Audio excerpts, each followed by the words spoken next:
বাচ্চাটাকে কোলে নিয়ে যেদিন হসপিটাল থেকে বাড়ি ফিরলাম সেদিন আশেপাশের অনেকেই এসে জড়ো হয়েছিল আমার সোনাটার মুখ দেখতে। সবাই খুব খুশিতে বিভিন্ন রকম কথায় মত্ত ছিল, আমিও খুব খুশি ছিলাম। হঠাৎ আমার কানে ভেসে এলো, কষ্ট তো হয় নর্মালি, সিজারে আর কিসের কষ্ট, শুধু পেট কাটে। কথাটা শুধু আমি নই, আমার মতো আপনারা হয়তো অনেকেই শুনেছেন। সাতটা পর্দা কেটে বেবিটাকে দুনিয়াতে আনতে হয়। 7টা, কথাটা শুনতে অনেকটা ছোট। আধা ঘন্টার ভিতর 3টে স্লাইন শেষ হয়। মোটা সিরিঞ্জের মেরুদণ্ডে দেয়া এই ইঞ্জেকশানটা সারা জীবন কষ্ট দেয়, সারা জীবন পঙ্গু করে রাখে। যখন এই ইঞ্জেকশানের অবসরের মেয়াদটা চলে যায় তখন একটা গলা কাটা মুরগির মতো ছটফট করতে হয়। আপনজন ছেড়ে পোস্ট অপারেটিভ রুমে থাকতে হয়।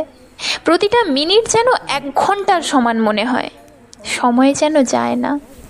প্রিয় মানুষদের মুখখানা দেখার জন্য অস্থির হয়ে যায় মনটা। ঘন্টার পর ঘন্টা কাটা জায়গায় কী যে কষ্ট হয় সেটা বলার মতো না। তার সাথে খিঁচুনি, নিথর শরীরে থরথর কাঁপুনি, হাতে ক্যানুলাই স্যালাইন চলছেই। অন্যদিকে গলা শুকিয়ে কাঠ। 1 ফোঁটা জলের জন্য কত আকুতি মিনতি, বাট 24 ঘন্টার আগে কোনো জলই দেয় না। মৃত্যুকে হার মানিয়ে এসে যদি শুনতে হয় পেট কেটে বাচ্চা হলে কিসের কষ্ট, তখন নিজেকে বড্ড অসহায় লাগে।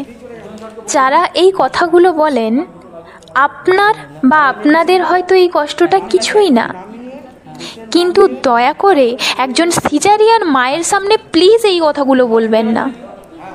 বাচ্চা যেভাবেই হোক, যেই প্রসেসেই হোক না কেন, যার বাচ্চা সে বোঝে কতটা কষ্ট সে সহ্য করেছে একদম প্রথম থেকে শেষ অবধি। আর সিজারিয়ানের ক্ষেত্রে তো কষ্টটা সারা জীবন।